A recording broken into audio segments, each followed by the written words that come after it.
Ma famille m'a banni de Thanksgiving parce que ma sœur amenait son riche fiancé. 2 mois plus tard, elle a postulé pour un job, seulement pour qu'on me présente comme le PDG. Elle s'est figée. Puis mes parents sont entrés. C'est une histoire vraie. C'est mon histoire. Une histoire sur la façon dont le succès peut devenir votre plus grande vengeance, et comment la famille, qui est censée être votre plus grand soutien, peut devenir votre plus grand obstacle. Ce qui s'est passé dans cette salle de conférence a changé nos vies pour toujours. Bonjour à tous et bienvenue. Avant de plonger dans les détails de cette journée incroyable, j'aimerais savoir d'où vous m'écoutez. Dites-moi dans les commentaires de quelle ville ou de quel pays vous regardez cette vidéo. Je suis toujours curieux de savoir jusqu'où ces histoires voyagent. Quelle heure est-il chez vous en ce moment? Laissez un commentaire, et maintenant, commençons par le début. L'appel est arrivé par un après-midi gris de novembre. De mon bureau au sommet d'une tour de Rallye, je pouvais voir la gare de l'île Flandre, minuscule, avec le crachin habituel du Nord qui striait les vitres. J'avais 30 ans, et j'étais le fondateur et PDG de DataPrism, une société d'analyse de données qui commençait enfin à faire parler d'elle. J'étais en train de réviser une proposition complexe pour un client parisien quand mon téléphone personnel a vibré. C'était mon père, Gérard, qui appelait Damien. Je savais pourquoi il appelait. Thanksgiving. Ma mère, Monique, avait toujours eu une fascination étrange pour les films américains. Elle avait décidé, il y a des années, que notre famille, une famille française, tout ce qu'il y a de plus classique, devait célébrer Thanksgiving.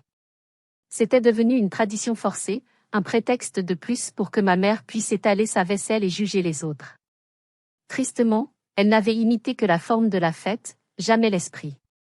Étienne, sa voix était tendue, comme toujours quand il avait une mauvaise nouvelle à m'annoncer, concernant Thanksgiving. J'ai posé mon stylo. Oui. Écoute, ta mère et moi, on a discuté. Et on pense on pense qu'il vaudrait mieux que tu ne viennes pas cette année. Le silence dans mon bureau ultramoderne est devenu assourdissant. Seul le faible sifflement de la ventilation se faisait entendre. Je ne comprends pas, ai-je menti. Je comprenais parfaitement. Il a soupiré, un soupir d'homme fatigué. C'est juste que... Amandine vient. Et elle amène Bastien. Bastien. Le fiancé. Le riche fiancé. L'homme qui, selon ma mère, allait enfin élever le statut de notre famille. Amandine, ma sœur cadette de 26 ans, la princesse de la famille, avait réussi le seul exploit que mes parents valorisaient, elle avait trouvé un homme riche. Et donc, ai-je demandé, ma voix plus froide que je ne l'aurais voulu.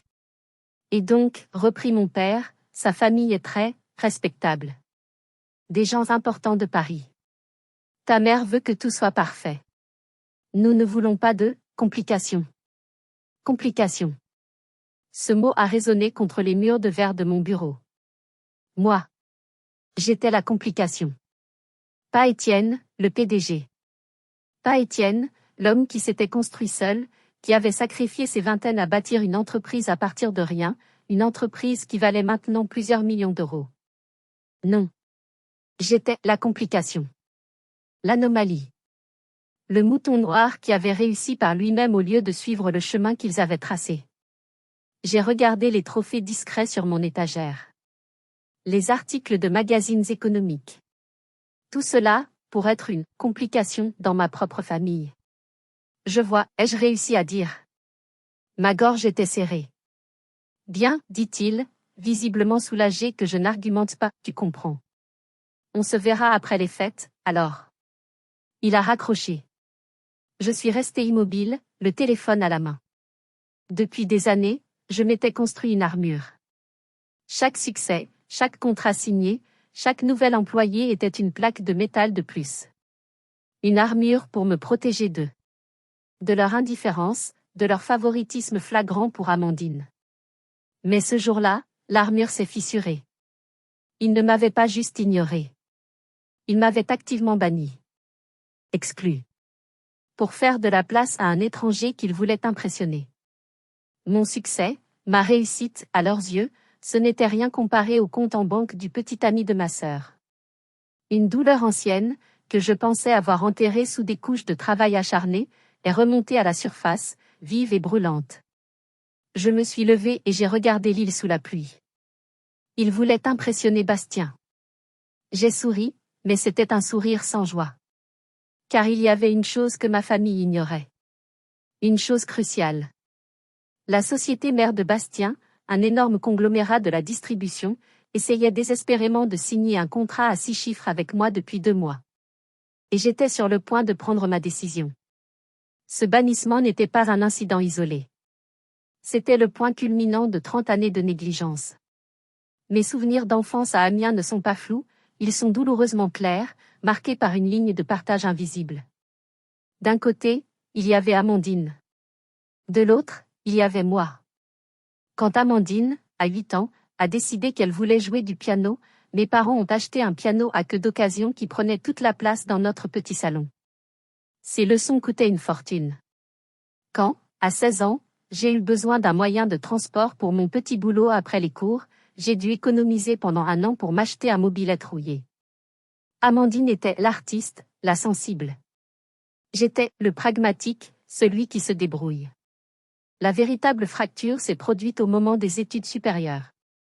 Amandine, malgré des résultats scolaires médiocres, a été acceptée dans une école d'art privée très chère à Paris. Mes parents ont liquidé une partie de leurs économies. J'ai encore les chiffres en tête. Plus de 50 000 euros. 50 000 euros pour qu'elle puisse trouver sa voie et poster des photos de vernissage sur Instagram. Moi, j'avais des notes exceptionnelles en sciences. Je voulais faire une grande école d'ingénieur. Mon père m'a tapoté l'épaule. L'université publique de Lille est très bien, Étienne. C'est plus pratique. Et puis, tu te débrouilles toujours, toi. Se débrouiller signifiera donc contracter un prêt étudiant que je viens à peine de finir de rembourser, et travailler. Pendant qu'Amandine vivait la vie de bohème à Paris, aux frais de la famille, je vivais un autre genre de vie.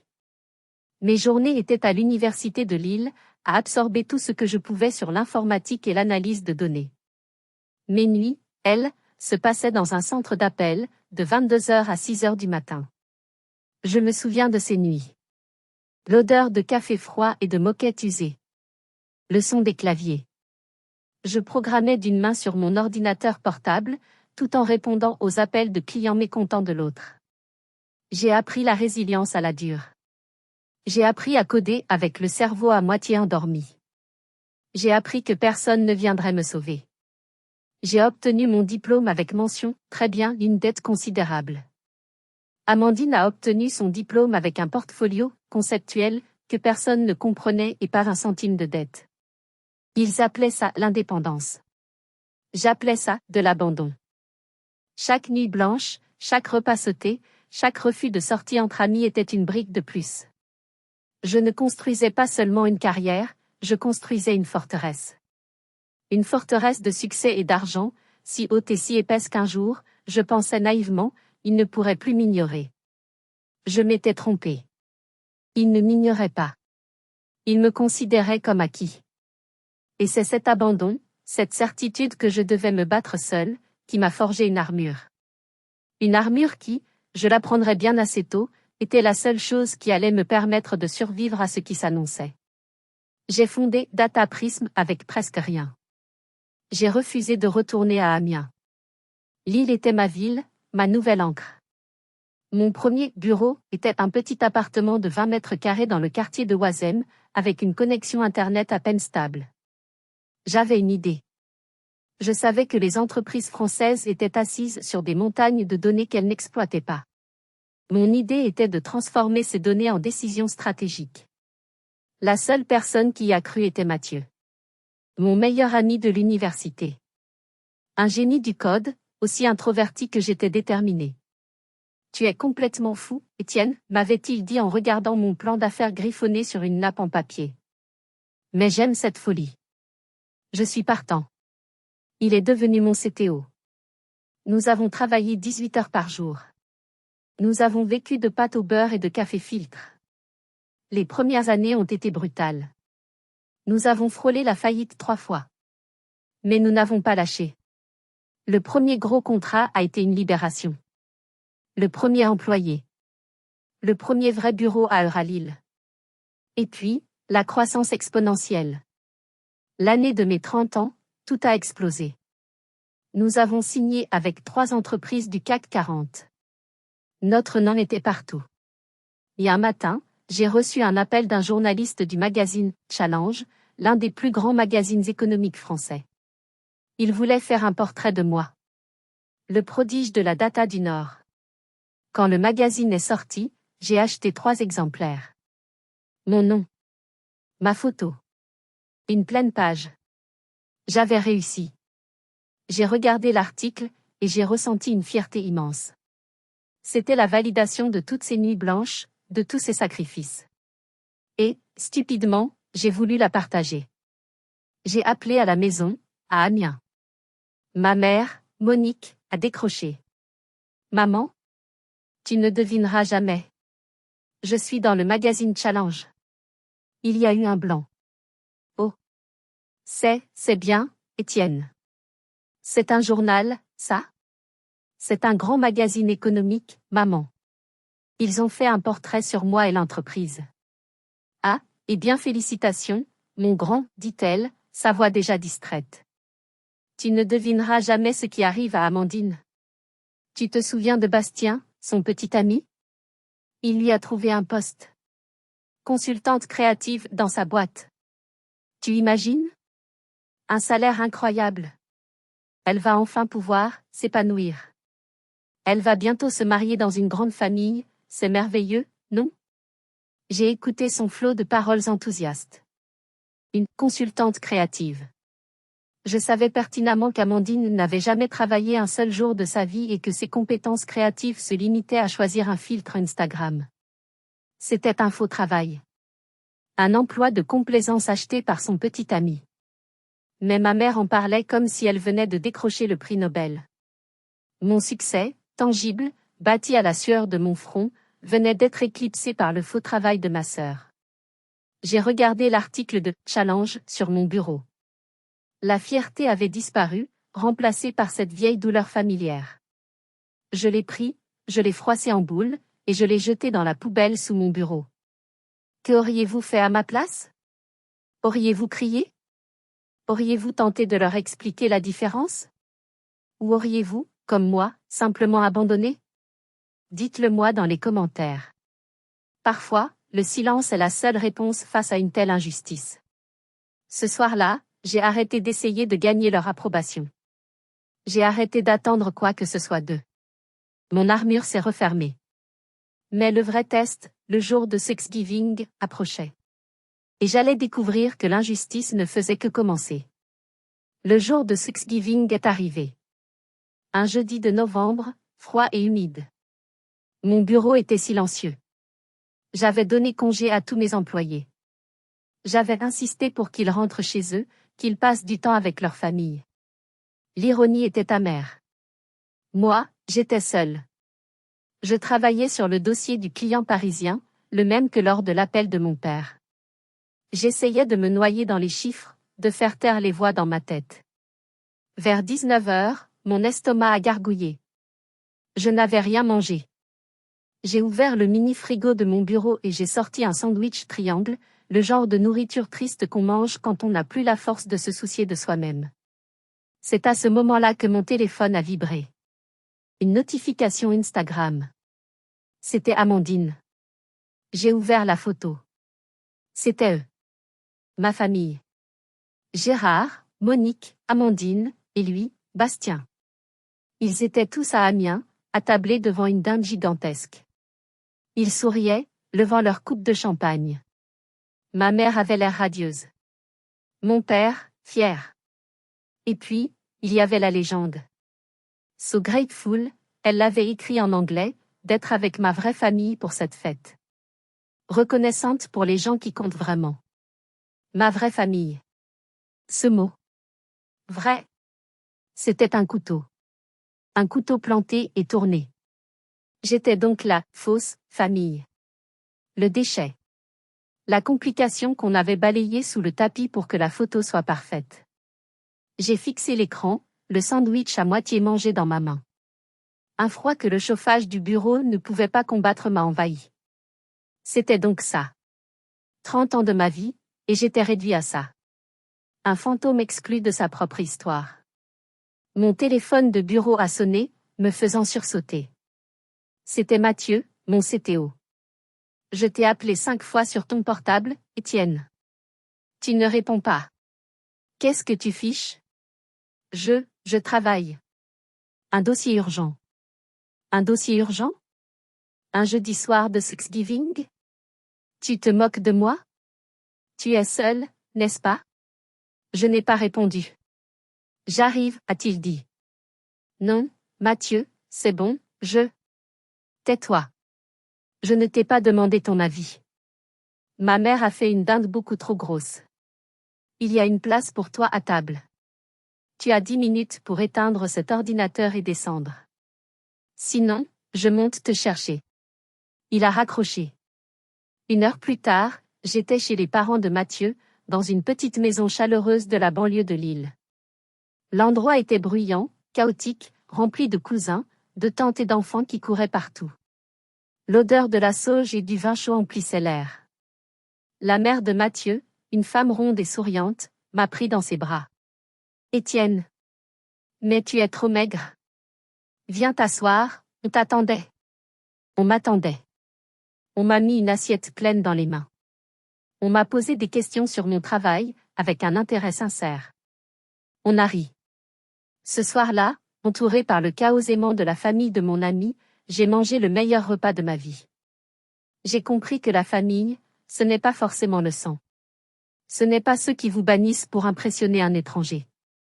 La famille, c'est ceux qui gardent une place pour vous à table. C'est ceux qui vous appellent quand vous êtes seul. C'est la place qu'on vous garde au chaud.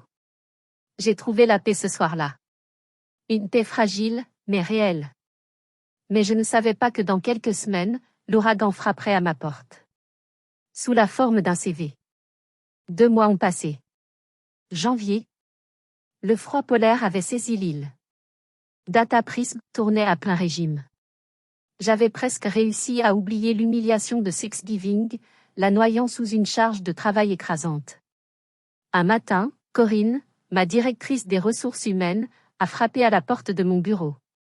Corinne était une femme d'une 50aine d'années, précise, professionnelle, sans fioritures. Elle était l'épine dorsale de ma société. Elle ne croyait pas aux sentiments, elle croyait aux compétences. Je l'appréciais énormément pour ça.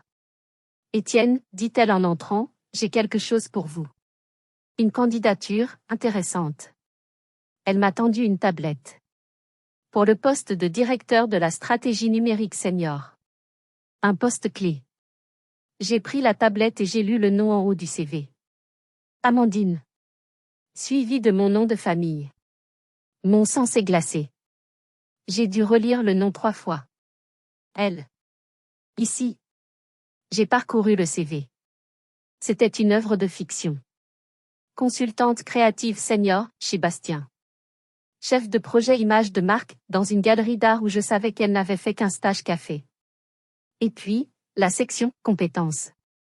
Maîtrise de l'analyse de données. Expertise SEO, SEA. Et le coup de grâce, Python, avancé, point. Python. J'ai failli éclater de rire. Amandine ne savait même pas faire un VLOOKUP sur Excel sans appeler à l'aide. Elle est ambitieuse, ai-je dit, ma voix neutre.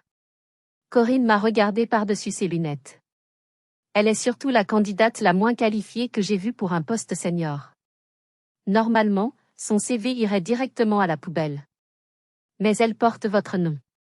J'ai pensé que je devais vérifier. Une partie sombre de moi, l'enfant de 10 ans qu'on avait ignoré, voulait savourer ce moment. La voilà, la princesse, venant frapper à ma porte. La tentation de prendre un marqueur rouge et de barrer son nom était immense. Mais le PDG, l'homme que j'avais travaillé si dur à devenir, a repris le dessus. L'armure. Corinne, ai-je dit en lui rendant la tablette. Dataprism a réussi parce que nous embauchons les meilleurs. Cette règle s'applique à tout le monde. Traitez-la comme n'importe quelle autre candidature. Si son CV est un mensonge, Elle ne passe pas le premier filtre. Corinne a hoché la tête, un éclair de respect dans les yeux. Bien reçu. Je m'en occupe. Elle est partie. J'ai essayé de me reconcentrer sur mon travail, mais c'était impossible. Amandine. Pourquoi? Pourquoi ici? La réponse était évidente. L'argent. Le prestige. Elle avait vu le nom de ma société, elle avait vu mon succès, et elle avait pensé qu'elle pouvait simplement entrer et prendre sa part du gâteau. Comme elle l'avait toujours fait. J'ai ressenti une colère froide. Pas cette fois. Pas dans mon royaume. Mais le lendemain, Corinne est revenue. Son visage était fermé. Étienne. Nous avons un problème. J'ai reçu un email. Anonyme. Elle m'a tendu sa tablette à nouveau. L'email était adressé à l'équipe de direction. Il disait, je vous écris pour vous avertir d'un grave conflit d'intérêts. J'ai appris qu'Amandine, mon nom, a postulé chez vous. Soyez conscient que le PDG, Étienne, mon nom, son frère, entretient une vendetta personnelle contre elle. Il est probable qu'il abuse de son pouvoir pour saboter sa candidature. Méfiez-vous de cette culture d'entreprise toxique. J'ai lu les mots, stupéfait. Elle avait dû découvrir, après avoir postulé, que j'étais le PDG. Et elle avait lancé une attaque préventive. Elle ne cherchait pas à être embauchée sur ses compétences. Elle cherchait à m'intimider pour que je l'embauche par peur du scandale. Elle venait de faire sa première, et sa plus grosse, erreur. J'ai regardé Corinne. Elle attendait ma réaction. Elle s'attendait à de la fureur, à un ordre de la rayer de la liste. Je suis resté calme. L'armure était parfaitement en place. Corinne, ai-je dit lentement, cet email est la raison exacte pour laquelle je ne vais pas m'impliquer dans ce processus. Elle a haussé un sourcil. Je me récuse officiellement de cette candidature. Vous, et Laurent.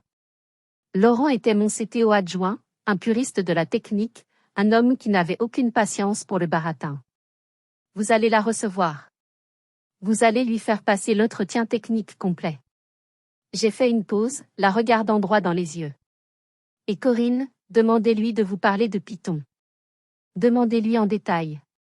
Un très léger sourire est apparu sur le visage de Corinne. Avec plaisir, Étienne.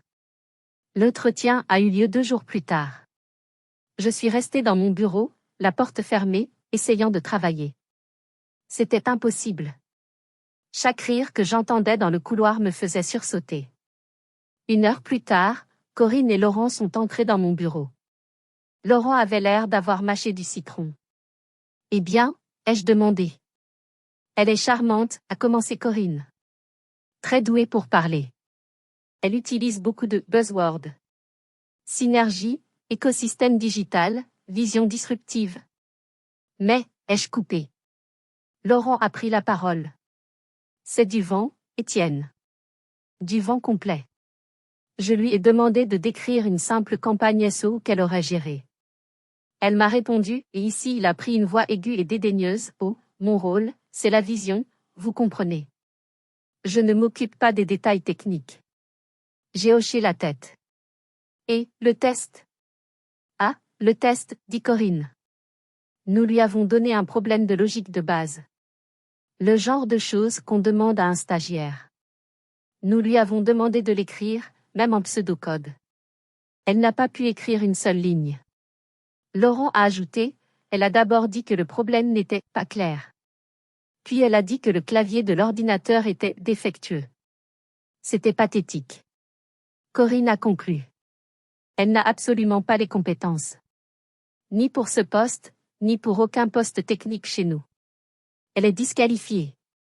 Nous allons lui envoyer l'email de refus standard. Un poids s'est enlevé de mes épaules.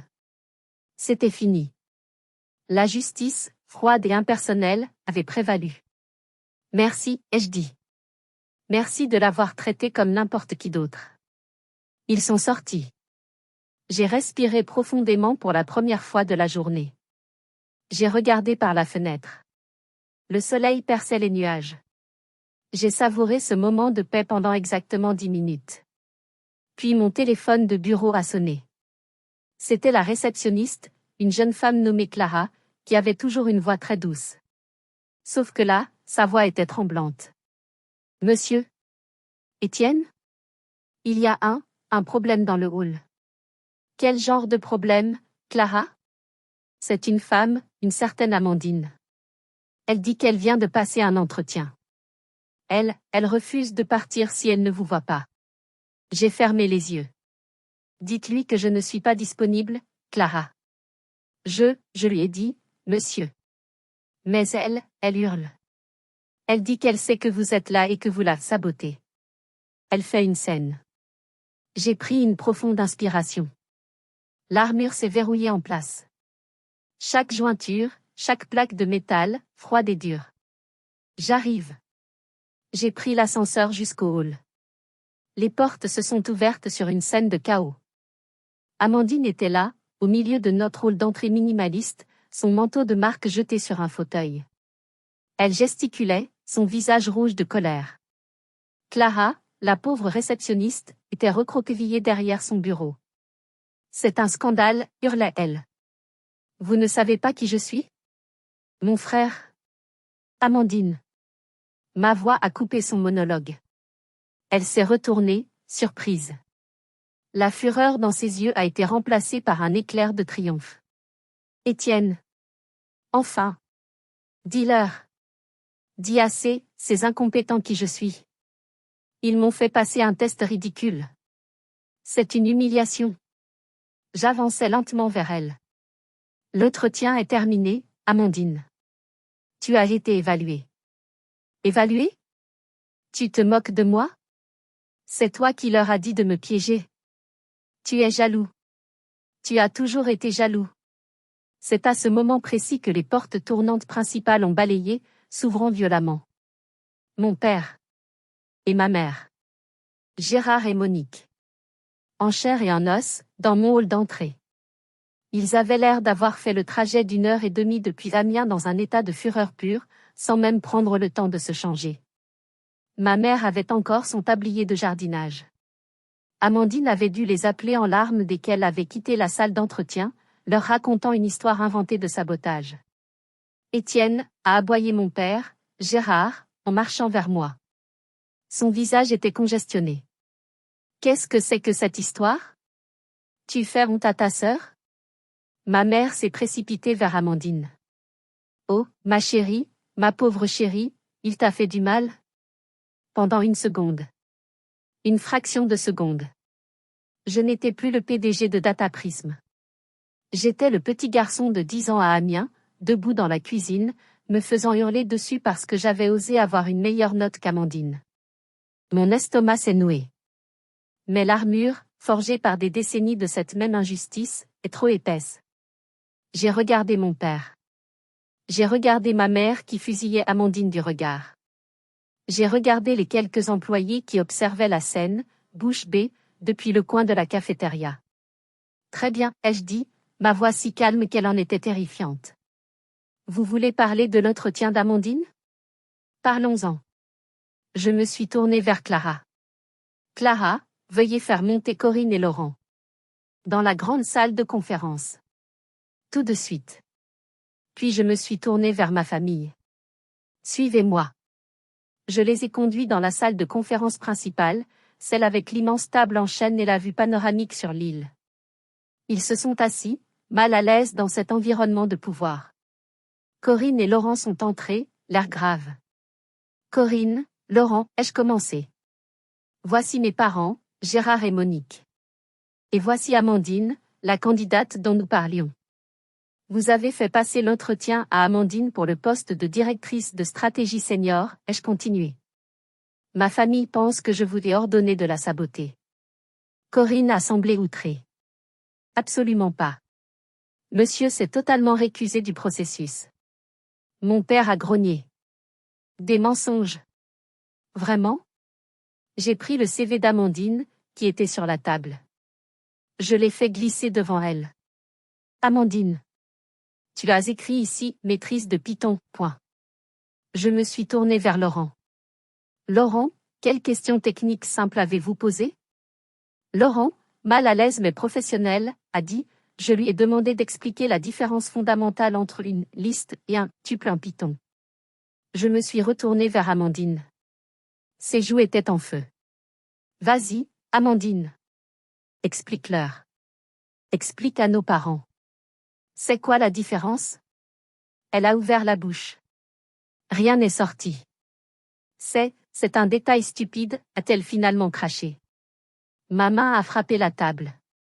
Le son m'a fait sursauter tout le monde. Un détail? Mon entreprise est bâtie sur ces détails. Cette entreprise, que j'ai construite pendant que tu jouais à l'artiste à Paris avec leur argent. Tu n'es pas venu ici pour un travail. Tu es venu ici pour un passe-droit. Et il n'y en a pas. Je l'ai regardé, puis mes parents. Vous avez menti sur votre CV. Vous n'avez aucune compétence pour ce poste. L'entretien est terminé. Maintenant, sortez de mon immeuble. Le silence était total. Ma mère pleurait en silence. Mon père me regardait, non pas avec colère, mais avec une sorte de choc, comme s'il me voyait pour la première fois. Amandine s'est levée, tremblante de rage. Tu le regretteras, Étienne. Tu le regretteras amèrement. Ils sont sortis.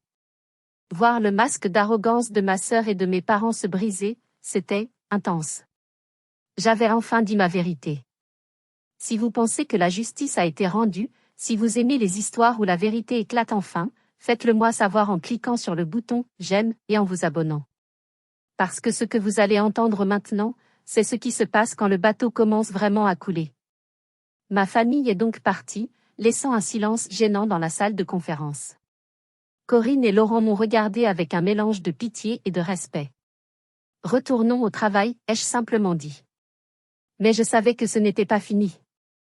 La menace d'Amandine, tu le regretteras, n'était pas en l'air. Elle n'avait aucun pouvoir, mais Bastien, lui, en avait. Et il n'a pas attendu longtemps. Le lendemain matin, un email m'attendait. Il venait de Bastien lui-même. Le ton était glacial et arrogant. Objet, rupture de collaboration. Cher monsieur, suite aux événements d'hier et au traitement manquant de professionnalisme et ouvertement hostile réservé à mademoiselle Amandine, nous avons perdu toute confiance dans la capacité de Dataprism à gérer nos affaires. Nous mettons donc fin à toutes les négociations de contrat, avec effet immédiat. De plus, nous allons réexaminer nos contrats existants avec toutes les filiales qui pourraient utiliser vos services. Considérez cette relation comme terminée. Un coup dur. Le contrat que nous négocions avec sa société mère valait des centaines de milliers d'euros. Il pensait m'acculer. Il pensait que j'allais ramper, m'excuser, et probablement embaucher Amandine pour sauver le contrat.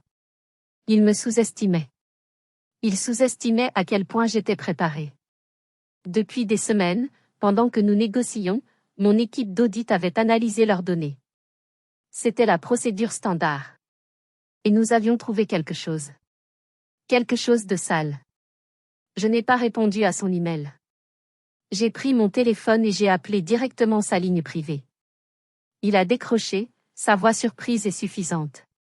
Étienne. J'espérais avoir de vos nouvelles. Bastien, ai-je dit, ma voix calme. Je viens de recevoir votre email. C'est dommage. C'est ainsi que les affaires fonctionnent, dit-il avec arrogance. En effet. Et puisque nous parlons d'affaires, mon équipe d'audit vient de finaliser son rapport sur les données de performance que vous nous avez fournies pour l'analyse prévisionnelle. Il y a eu un silence à l'autre bout. Il semble, ai-je continué, que vos chiffres de performance trimestriels aient été, disons, optimisés. Vous avez délibérément gonflé vos métriques d'engagement client de près de 30% pour les présenter à votre conseil d'administration. Conseil d'administration qui, si je ne me trompe, est présidé par votre propre père. Le silence était maintenant assourdissant. En d'autres termes, Bastien, c'est de la fraude. Et Dataprism a une clause éthique très stricte. Nous ne pouvons pas être associés à des activités frauduleuses. Vous n'oseriez pas, sa voix avait perdu toute son assurance. Osez quoi? Je ne fais que protéger mon entreprise. Je crains donc que ce soit nous qui mettions fin à cette relation. L'email de rupture part dans 5 minutes. Et par courtoisie professionnelle, une copie de notre rapport d'audit sera envoyée directement au bureau de votre père cet après-midi. Je l'ai entendu suffoquer. Il essayait de dire quelque chose, mais les mots ne sortaient pas. Passez une bonne journée, Bastien. J'ai raccroché. Je me suis adossé à mon fauteuil. Je n'ai ressenti aucune joie. Aucune achet.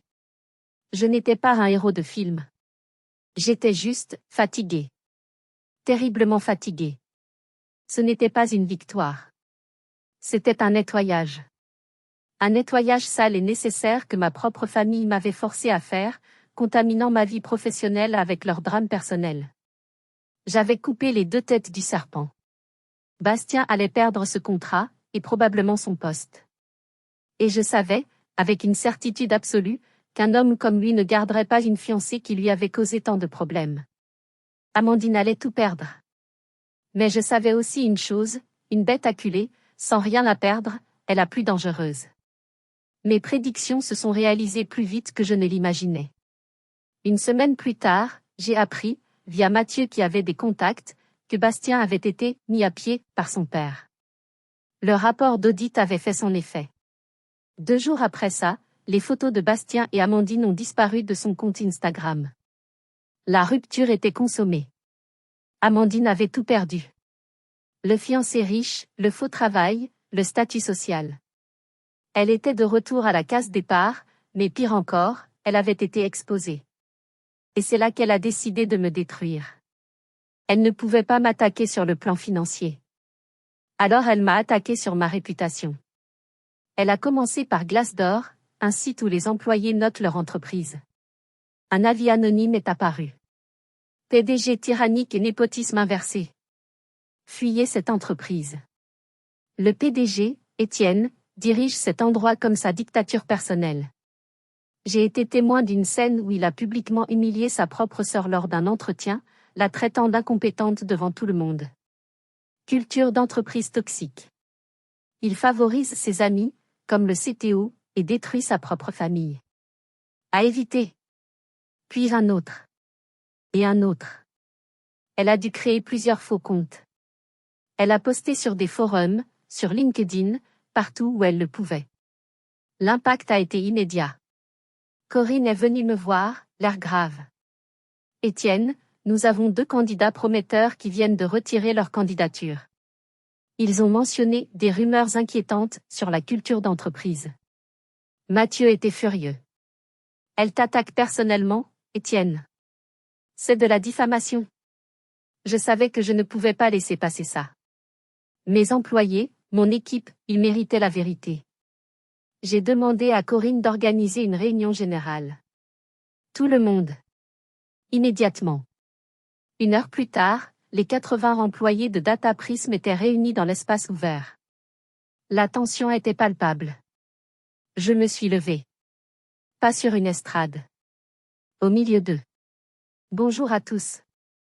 Je vous ai réunis parce que je sais que vous avez vu les rumeurs en ligne.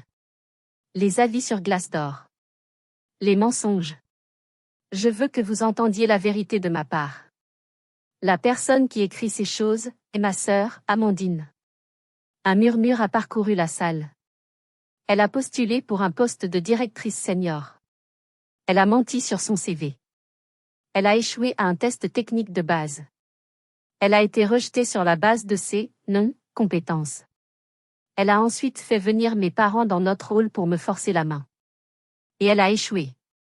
J'ai regardé l'assemblée. Je n'ai pas construit cette entreprise sur le népotisme. Je l'ai construite sur le mérite. Je ne vais pas commencer à m'excuser pour ça. Je me suis tournée vers Laurent, le CTO adjoint qui lui avait fait passer l'entretien. Laurent. Tu étais là. Ai-je tort? Laurent, un homme habituellement très réservé, s'est levé. J'ai fait passer l'entretien à cette candidate. Ses compétences étaient nulles. Le PDG n'était même pas dans la pièce et s'était récusé. Corinne et moi avons pris la décision seuls. Ce qui est écrit en ligne est un mensonge. Data Prism protège ses standards. Et je suis fier de ça. Un silence. Puis, quelqu'un au fond a applaudi. Puis un autre. En quelques secondes, tout le bureau applaudissait.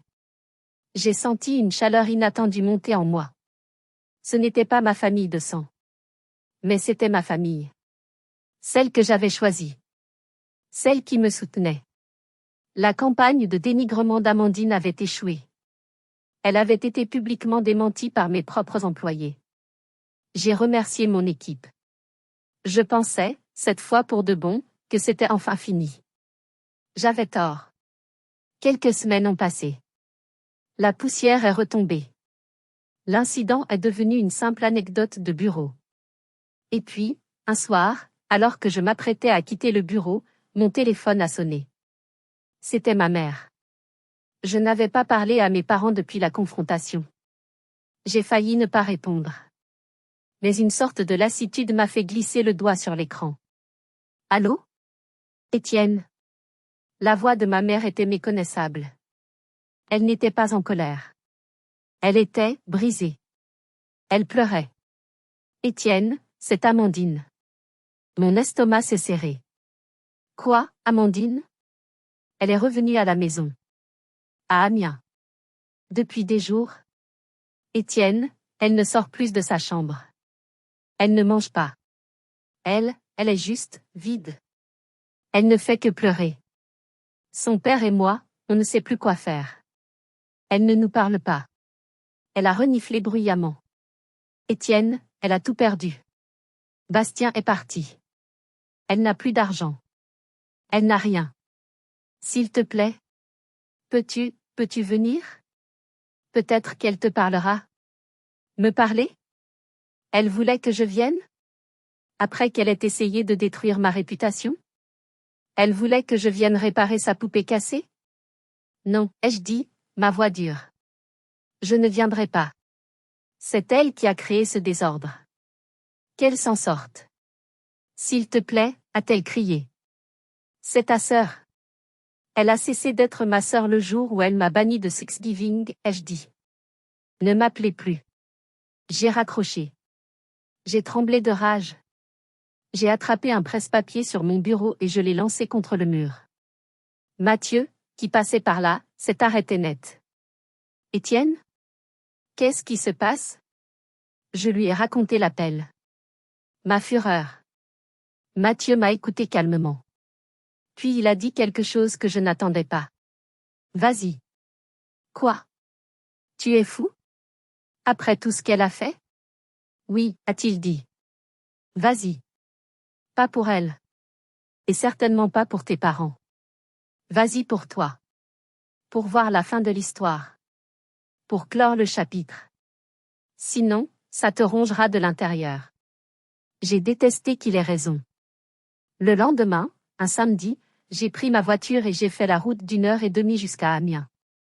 La maison de mon enfance semblait petite, décrépite. Ma mère m'a ouvert, les yeux bouffis. Mon père était assis dans le salon, fixant une télévision éteinte. Elle est dans sa chambre, a juste dit ma mère. Je suis montée. La porte était entr'ouverte. La chambre de princesse d'Amandine était un chaos. Des vêtements sales partout. Et au milieu du lit, une petite forme recroquevillée. Ce n'était pas Amandine, la mondaine de Paris. C'était juste, une fille perdue. Sans maquillage, les cheveux sales, en pyjama. Elle m'a vue. Et elle s'est effondrée. Pas de colère. Pas d'arrogance. Juste un sanglot déchirant. J'ai tout perdu, a-t-elle murmuré. Bastien, l'argent, l'appartement, tout. Tout était faux, Étienne. Je n'ai rien. Je ne sais rien faire. J'ai vu ce que tu as construit, tout seul, et j'étais tellement jalouse. J'étais si jalouse que je te détestais. Je te détestais parce que tu avais réussi, sans eux. Sans personne. Elle m'a regardé, ses yeux pleins de larmes et de honte. Je suis désolée.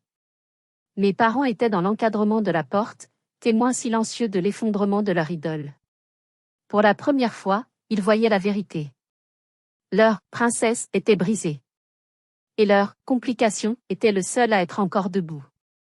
Je n'ai rien ressenti. Pas de pitié. Pas de triomphe. Juste, un vide immense. Ce n'était pas une victoire. C'était juste, triste. J'ai regardé mes parents. Ne m'appelez plus jamais pour régler ces problèmes. Et je suis partie.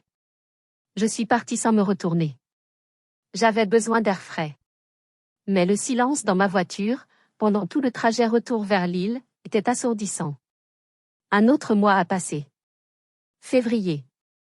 Le printemps semblait à des millions d'années. Je n'avais eu aucune nouvelle d'Amiens. Et c'était très bien comme ça. J'avais dit à ma mère de ne plus m'appeler, et pour une fois, elle m'avait écouté. La vie à Data Prism avait repris son cours. Nous étions sur le point de signer un nouveau client encore plus gros que celui de Bastien. Un matin, Corinne est entrée dans mon bureau. Elle avait une expression étrange. « Vous n'allez pas le croire, dit-elle. »« Quoi encore ?» Elle m'a tendu la tablette. C'était un email du portail de recrutement. Une nouvelle candidature. Pour un poste de stagiaire marketing junior. Le poste le plus bas de l'entreprise. Payé au SMIC, le salaire minimum français. La candidate, Amandine. J'ai lu le CV. Il était méconnaissable. Fini les titres ronflants, fini Python et l'analyse de données. Il n'y avait qu'une seule ligne sous expérience. Aucune expérience professionnelle pertinente. Prête à apprendre. J'ai regardé Corinne. C'est une blague. Je ne crois pas, dit-elle. Elle a postulé via le portail public. Aucun email, aucun appel. Juste une candidature. J'allais dire non. J'allais dire de jeter ça à la poubelle. Que ma patience avait des limites. Mais Corinne, la femme la plus pragmatique que je connaisse, m'a arrêté. Étienne. Il y a un an, vous avez embauché un jeune de Roubaix qui avait un casier judiciaire pour une petite bagarre. Vous avez dit, tout le monde mérite une chance de repartir de zéro. Vous l'avez dit. Elle m'avait tu. J'ai soupiré. Faites-la venir. Qu'elle rencontre le chef du marketing. Pas vous. Pas moi. Si le chef de service pense qu'elle peut faire le travail, qu'il la prenne. Mais, ai-je ajouté, ma voix dure. Aucune exception. Aucun traitement de faveur. Au premier faux pas, elle est dehors. C'est clair? Très clair, dit Corinne. Elle a été embauchée. Son premier jour, elle est venue frapper à la porte de mon bureau. Elle portait un tailleur simple, acheté probablement dans une chaîne de prêt-à-porter. Plus de Chanel ou de Dior. Elle se tenait dans l'encadrement, nerveuse. Je voulais juste vous, dire que je suis là. Je vais travailler dur. Je ne vous décevrai pas. Je n'ai pas levé les yeux de mon écran. Ceci n'est pas un pardon, Amandine. C'est une transaction commerciale. Vous êtes payé pour faire un travail. Faites-le. Prouvez votre valeur sur la feuille de paie, pas avec des mots. Oui, Étienne. Merci. C'est monsieur au bureau, ai-je corrigé? Elle a tressailli. Oui. Monsieur. Elle a fermé la porte. Les semaines suivantes ont été étranges. J'ai vu Amandine. Je l'ai vue apporter le café. Je l'ai vue prendre des notes dans des réunions, silencieuse, écoutant. Je l'ai vue se faire ignorer par des collègues qui connaissaient l'histoire. Et je l'ai vue l'accepter. Elle arrivait la première, partait la dernière. Elle faisait le travail. Le sale boulot. Sans se plaindre. De la voir, elle, faire le café, trier des fichiers Excel, c'était la chose la plus étrange que j'ai jamais vue. Je pensais que c'était la fin de l'histoire. Mais le plus grand choc restait à venir. Une invitation à dîner de mes parents. L'invitation est arrivée par la poste. Un carton simple. Gérard et Monique, mon oncle, vous convitent à un dîner pour célébrer leur 40e anniversaire de mariage. Pas de supplication. Pas de chantage émotionnel. Juste une invitation. J'ai voulu la jeter. Vraiment. Mais Mathieu, mon éternel sage conseiller, m'a vu la tenir au-dessus de la poubelle. Tu devrais y aller, m'a-t-il dit. Tu plaisantes? Après tout ça? Oui. Tu as gagné, Étienne. Sur tous les fronts. Professionnellement, moralement. Maintenant, aller à ce dîner, ce n'est pas pour eux. C'est pour toi. C'est le tour d'honneur. J'ai accepté. Le restaurant était un petit établissement classique à Lille. Pas le grand luxe. Juste de la bonne nourriture. Quand je suis entrée, ils étaient déjà là. Mon père, ma mère. Et Amandine. L'ambiance était tendue. Gênante. Nous avons commandé en silence. Amandine n'osait pas me regarder. Mes parents essayaient de me sourire, mais leur sourire était fragile. Pendant 1 heure, nous avons parlé de la pluie et du beau temps. De tout. Sauf de ce qui s'était passé. Et puis, au moment du dessert, mon père, Gérard, s'est levé. Il tenait son verre de vin. Il tremblait légèrement. Je voudrais dire quelque chose, a-t-il commencé, sa voix rauque. Ma mère l'a regardé, surprise. Il n'était pas un homme de discours. Nous fêtons 40 ans aujourd'hui. Et pendant 30 de ces années, je n'ai pas été un bon père. Il m'a regardé. Droit dans les yeux. Étienne. J'ai été aveugle. J'étais tellement obnubilée par des bêtises, par l'apparence, que je n'ai pas vu ce que j'avais devant moi. J'ai ignoré mon fils. Des larmes coulaient sur les joues de mon père. Je n'avais jamais vu mon père pleurer. Ce que tu as accompli, tout ce que tu as construit, tu ne l'as pas fait grâce à nous. Tu l'as fait malgré nous.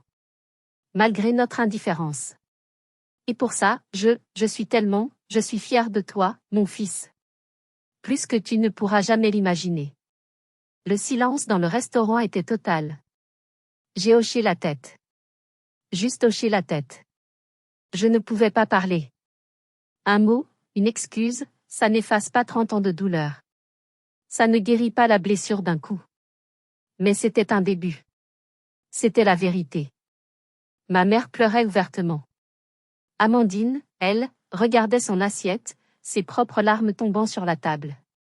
Plus tard, alors que nous partions, je me tenais sur le trottoir. Amandine s'est approchée de moi. Je sais que c'est mon dernier jour de stage la semaine prochaine, a-t-elle murmuré. Je sais, ai-je dit. Le chef du marketing il a dit qu'il voulait me garder. En CDD. Il m'en a parlé. Tu as bien travaillé. Elle m'a regardée, et pour la première fois, j'ai vu la vraie Amandine. Plus la princesse. Juste une femme. Merci, a-t-elle dit, sa voix brisée. Pas pour le travail.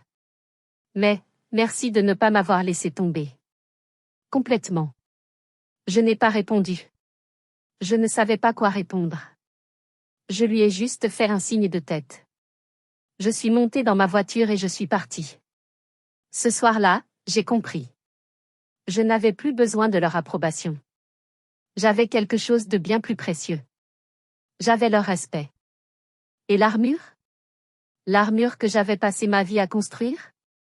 Pour la première fois, ce soir-là, en rentrant chez moi, elle m'a semblé un peu moins lourde. La valeur d'une personne ne se mesure pas à l'approbation de sa famille, mais au respect qu'elle parvient à construire, pour elle-même. Ma famille ne m'a pas fait devenir PDG. Ce sont mes sacrifices, mon travail, et ma détermination à survivre à leur indifférence qui l'ont fait. Et vous? Avez-vous déjà dû vous battre contre les préjugés de votre propre famille? Avez-vous déjà ressenti le besoin de prouver votre valeur à ceux qui étaient censés vous aimer inconditionnellement? Partagez votre histoire dans les commentaires ci-dessous. Votre expérience est importante, et elle mérite d'être entendue. Merci de m'avoir écouté jusqu'au bout.